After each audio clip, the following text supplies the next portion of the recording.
coverage of the Drive South Rally Fest with 50 classic rally cars lining up to take on the beautiful Otago roads. We really are blessed down under. And to make it even sweeter, this year we have another international rally star. It's the Norwegian Mads Østberg. It's really great to be here. I've really enjoyed it so far, so it's only going to get better, I hope. What do you think the biggest learning curve will be in something like this? You know, it's a bit strange, but just changing a gear normal, it's different than what I'm used to. So try and work out the normal gear change. It's already proved to be quite difficult, so that will probably be the difficult thing. And Østberg is taking on some stiff local competition, like past winner Dean Buist. But why a V-dub? We just sort of decided that we needed to build another classic car, and there's no point building anything rear-wheel drive probably other than an Escort, because it probably won't go as good. So we thought we'd start the front-wheel drive track, and the V-dub is probably the easiest to get the parts for, and you know, really that was it, and you could buy bits for it easy, really, that's the short of it. Marion Evans, who won the historic section of the last Silver Fern Rally, is now here at Otago, but has some concerns. A lot of concerns, because the roads are so fast compared to what the UK would have. They're extremely fast, but the problem is there's only one pass, you only get one go at them. And obviously the convoy, the record convoy was very quick, very fast, so it was difficult to make my own pace notes. Not use the organised pace notes. I didn't understand them really, so I had to do my own. But it was Derek Asen who won challenge class at Silver Fern. He's also here, but his car isn't. Yeah, I've got a wee thing to show you. That's bent valve about 10 o'clock this morning, so yeah, jumped a couple of teeth on the cam wheel, but our engine builder's down and he's pretty confident we'll have it running for tomorrow. And the good news is that he has made it. So today is made up of 9 special stages south of Dunedin.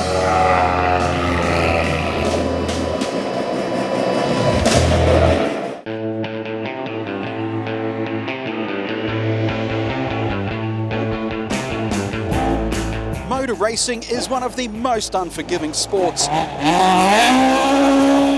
And our 2 international drivers had drama on the first stage of the event. And the 4 right plus don't cut, opens, and oh shit. Yeah, well, we came a few corners into the rally and there was some tight corners, and just through one right-hander I lost the drive. Basically the prop shaft fell off the car.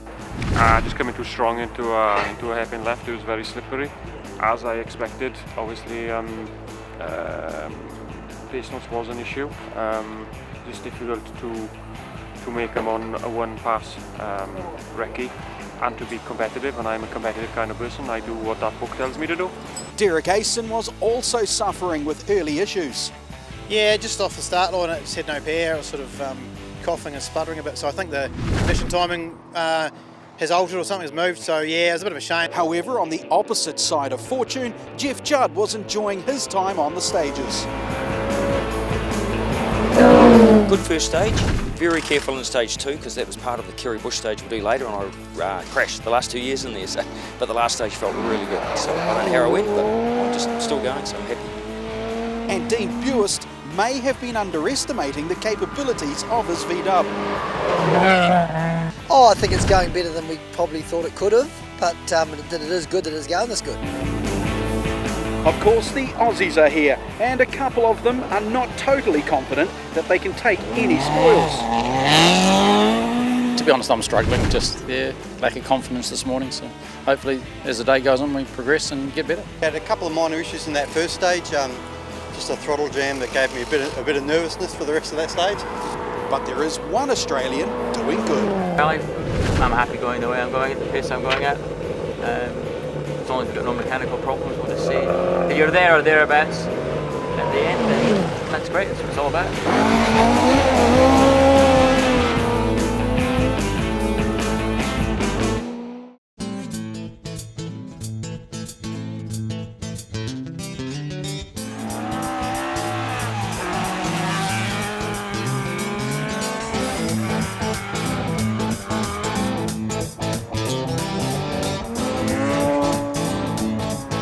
As the stages for day 1 progressed, one thing became abundantly clear.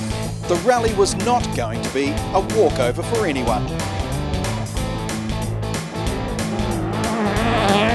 As always, Otago Rally, it's a great battle, and he has a good amount of talent down behind us here. So yeah, no, it's been a really good battle, and I think we're just edged ahead a wee bit now. I hope we can edge a wee bit further ahead.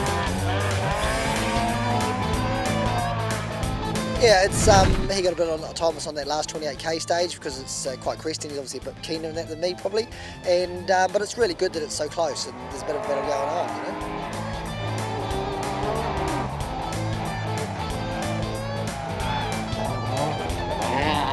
And while they were fighting between themselves up front, Jeff Judd lost valuable time. Barnum Waipori Gorge to throw about 25 seconds away, so that probably lost it for me.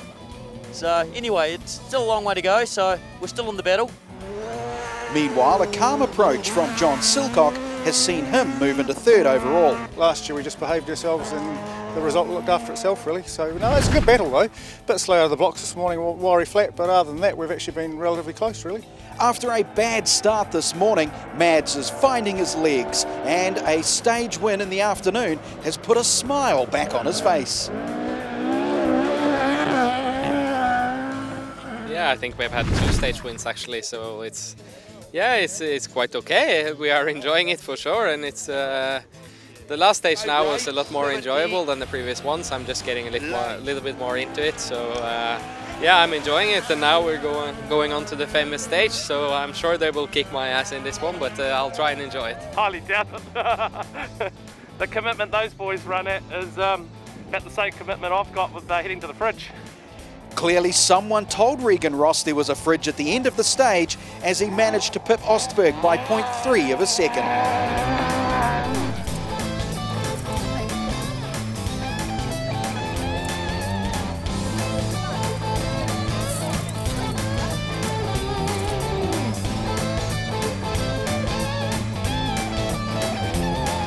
And whilst it's been frantic up front, some are taking a more gentlemanly approach.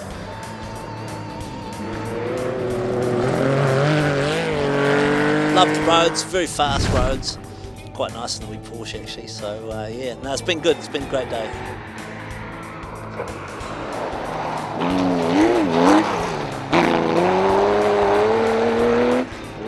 As always, the Saturday finishes with a tarmac special stage, a stage where you can't win the rally, but you certainly can lose it. Either way, it's damn entertaining. Look forward to bringing you more of this classic rally on Sunday.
Welcome to day 2 of the Drive South Rally Fest and our coverage of the classic Otago Rally, where from the front to the back, competition is fierce. Now, teams bring out a wide variety of machinery, and that is what makes this event so special. Yes, yeah, Curry Bush was what he mentioned.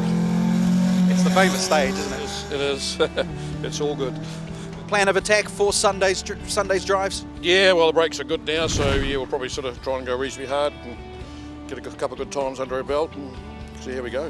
The event has now introduced a 4-wheel drive classic section, but those have the look and feel of a genuine rally car, where in the 2-wheel drives, some retain the look of the family wagon. If you're going to build a rally car, a car that's been in your family for quite a number of years. My mum used to drive me to school in the car back in the early 80s. My sister learnt to drive in the car. So I ended up with it and decided to make it into a rally car. Why not? So you've broken family tradition. It can no longer be passed down except in a race car format. Well, my mum keeps wanting to get her car back one day, but she hasn't ridden with me yet. Kerry Bush today was just an absolute dream, and I must say, I watched a fair few Hayden Paddon videos on YouTube, and that actually, for once, it really, really helped me. Now, we all know that Escorts are the most popular classic rally car, but again, they're not the only classic rally car. Something different, why not? We have fun with it. What made you choose it?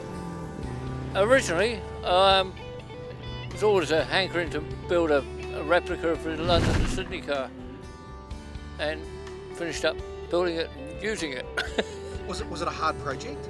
3.5 years, as and when I could find the money and the parts to put it together.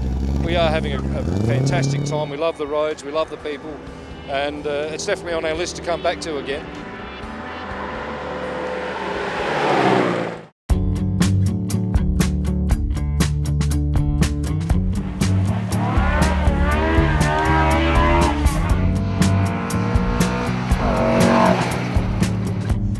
Impossible to have a rally without retirements and breakdowns, which is sad, but it's always a good thing when they can repair and remain in the mix. We're having a bit of fun, trying to throw a few stones in the scenery, and it's just a bit of testing really, just trying to get a few of these little gremlins out of the car. So look, it's good. The car's going not too bad. It won't rev over about $7,000. Just got a bit of a misfire there, so we're just short shifting, but it's going not too bad. Times are okay.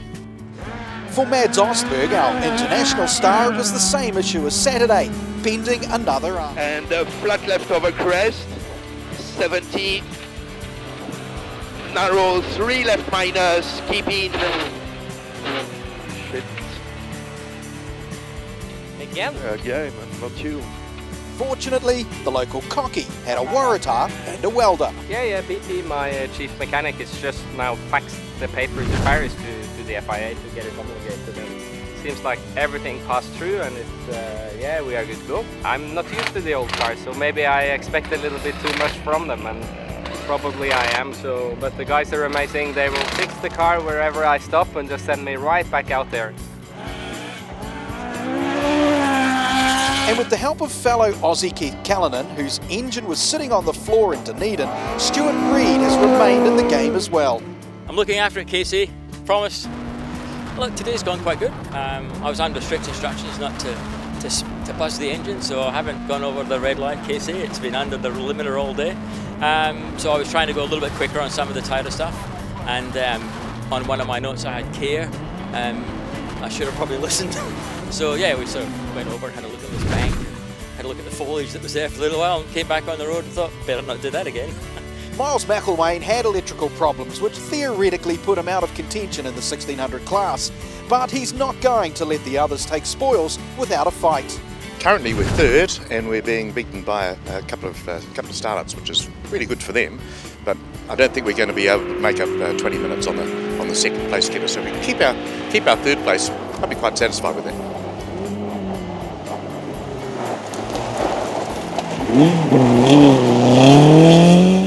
Graham Ferguson also lost time with a flat tyre, but he's loving the fast roads and representing his West Coast roots. A little town Greymouth, we've got a strong little club there in the Western Car Club. So we had a Western Rally 3 weeks ago, which was a good shakedown for here, and a lot of the top runners in the classic class were there as well. But up front, it's still the Dean Buist and Regan Ross show, and who knows how things will pan out. First one, the car just was hooking up.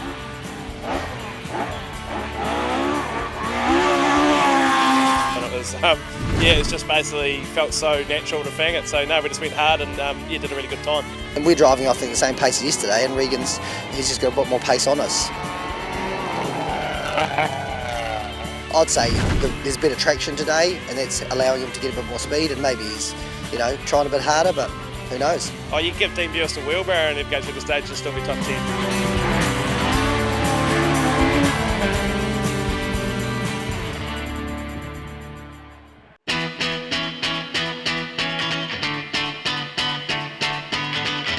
The fight for honours was tight and had come down to the last few stages.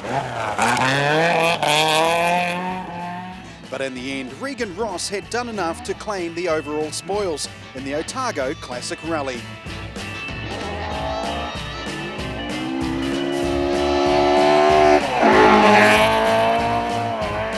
Dean Buis surprised everyone, including himself, with his newly built V-dub and finished second, 141 behind Ross. John Silcock stuck to his word, playing a smooth game to claim third, 47 seconds behind Buis, 228 behind Ross, but more importantly, 23 seconds ahead of Jeff Judd. And let's not forget the 1600 class, with Adam and Gilly Fisher winning in their starlet. For the 1300s, it was Ian Warren in his Swift. And so there it is, after 17 special stages, the Otago Classic Rally is done and dusted. It's been very cold, it's been very fast. The competitors, they just want to get out there and do it all again. They're just going to have to wait another 12 months. Wow, it's been really amazing. For sure, this last couple of stages was everything was perfect and we really enjoyed it. For sure, I need to come back.